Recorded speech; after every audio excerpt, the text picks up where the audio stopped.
Hey everyone, MeatMart here giving you the free-to-play farming guide for 2024. This guide is going to be completely free-to-play. We're going to be focusing on efficiency very early on, prioritizing teams for our account economy through assault battles. We will also be focusing on fleets very early on, and this guide is complete with some visuals and tools as well. So as I said before, we're going to prioritize fleets. The biggest importance out of fleets is the shipability materials challenge. That is where you'll be getting most of your Zetas from. And in order to do that challenge, we need to focus on Executrix early on, our 3 Geonosian ships, and TIE Silencer, TIE Fighter, and the Vulture Droid. Early on, we'll also be focusing on teams that are able to complete the assault battles. This will give us some good resources for relicking as well as Zetas. And in this particular guide, we'll be focusing on Imperial Troopers, CLS Rebels, Night Sisters, and an Empire team. Do note that there's 2 different types of farms. There's your accelerated farms, which take approximately 100 days to complete, and those are nodes that drop 2 shards per attempt. And then there's non-accelerated farms, which are single shard drops, or your ship farms as well. And those take approximately 200 days to complete. So I talked about efficiency. Let's define it. The Oxford Dictionary's definition of efficiency is the state or quality of being efficient. So let's give the business definition of efficiency. The business definition of efficiency is improving the speed and quality while also reducing costs. So I took that idea and I converted it into Galaxy of Heroes. And for me, that would mean getting teams that can transition into many different game modes to include Grand Arena, Assault Battles, Conquest, and Galactic Challenges. Time is going to be a constant, and in-game, you can use crystals to buy time. That is to be used either through refreshing your energy nodes or refreshing ship nodes, buying shards from the shop, etc. You use real money and can convert that into crystals, which gives you time. An example is if you're farming a non-accelerated farm, let's say Zori at the time of this recording. She's a single drop right now. It takes about 200 days to farm her, but if you do the 5 attempts and then refresh the node and do another 5 attempts, it cuts the time in half. Not all the time will this be the most efficient way, and we'll go into that later.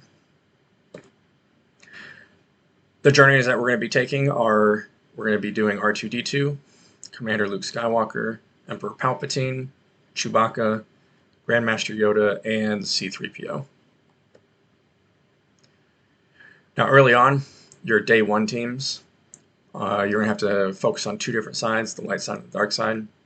The light side will consist of Jedi Knight Anakin, Mace, Old Ben, Ahsoka, and Farm Boy Luke. And on the dark side, you'll have Gideon, Dark Trooper, Geo Soldier, Kylo Ren Unmasked, and Range Trooper. Do note that some of these tunes aren't available exactly at day 1, but can easily be obtained within the next couple of days of starting an account. One of the biggest things you have to focus on early on in the account's progress while you're leveling is Galactic War.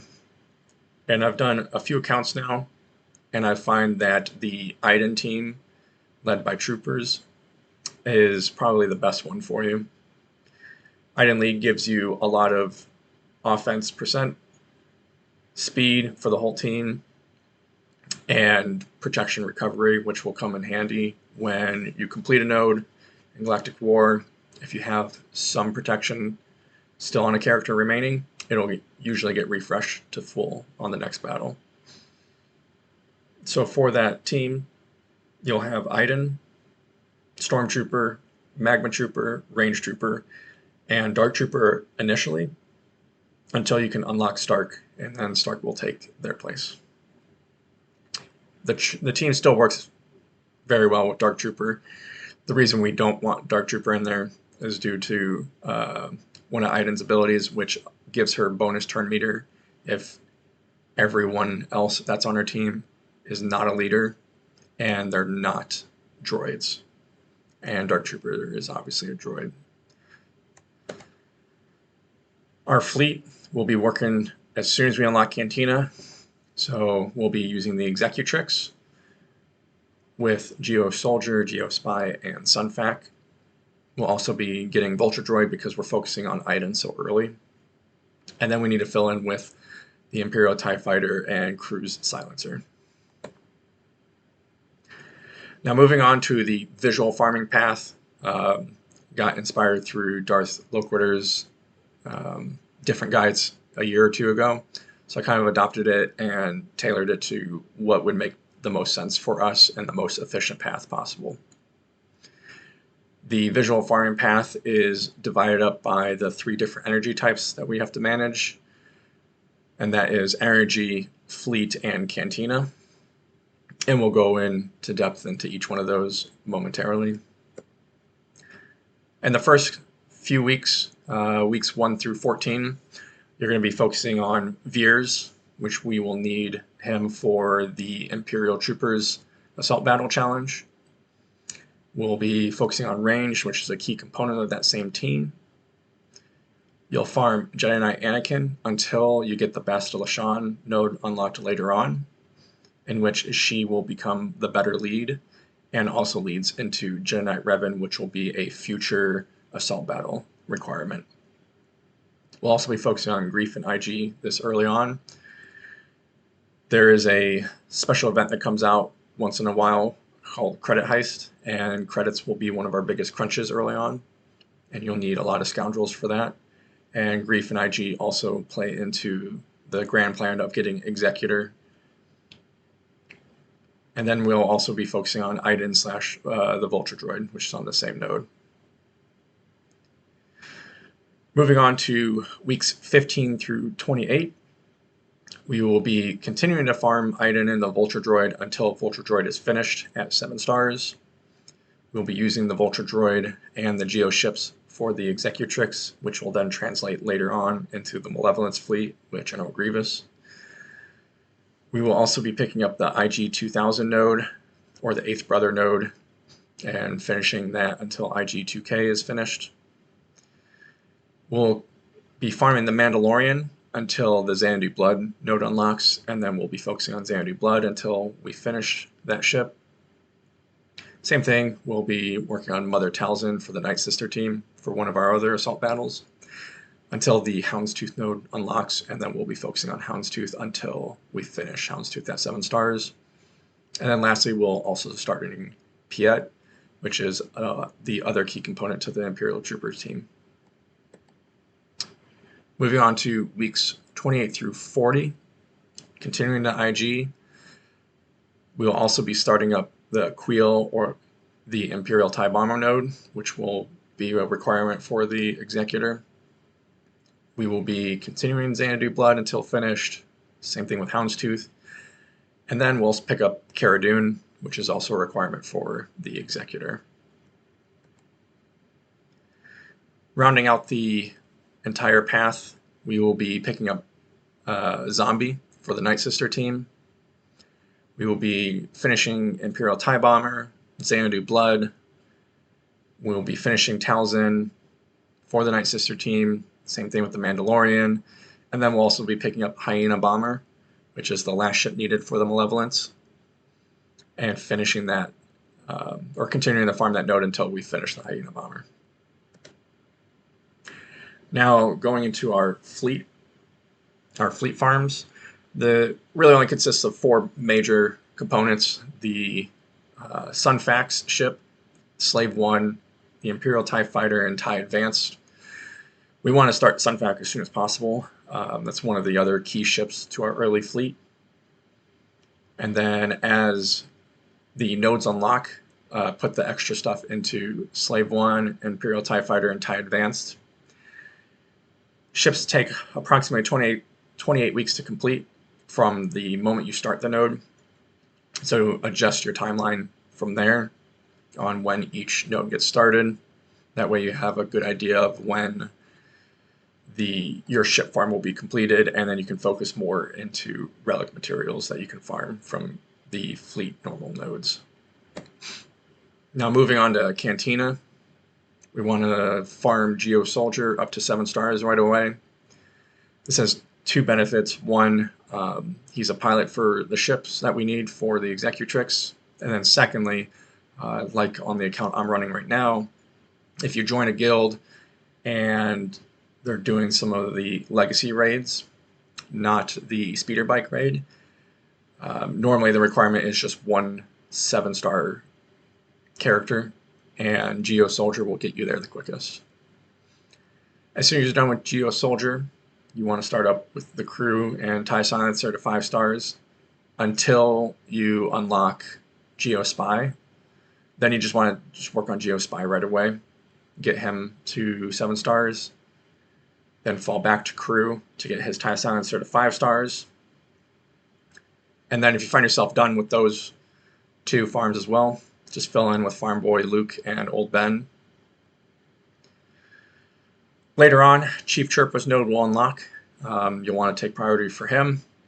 He's needed for the Ewok team, which is needed for C-3PO, which is needed for the CLS team. And then lastly, Death Trooper, one of the key components to the Imperial Trooper lineup for the assault battle. Can easily transition into an Iden team later on, once you farm up the meta team for Imperial Troopers with Dark Trooper. And then once you're done with all those farms, it's just signal data. There's a lot of signal data we need for this path. There's a lot of people that need to be reliced. So I try to keep this short, and you can dump as much of that Cantina energy into signal data for the remainder of your account. Now while you're leveling, there's a thing called the Big Friend method, and that's where you're able to recruit allies to help in battles. You can use high-level characters and galactic legends to help you progress through nodes that you're having difficulty with. There's many different community hubs that can get you these codes, whether it's the forums, Discord servers, or the subreddit for Galaxy of Heroes.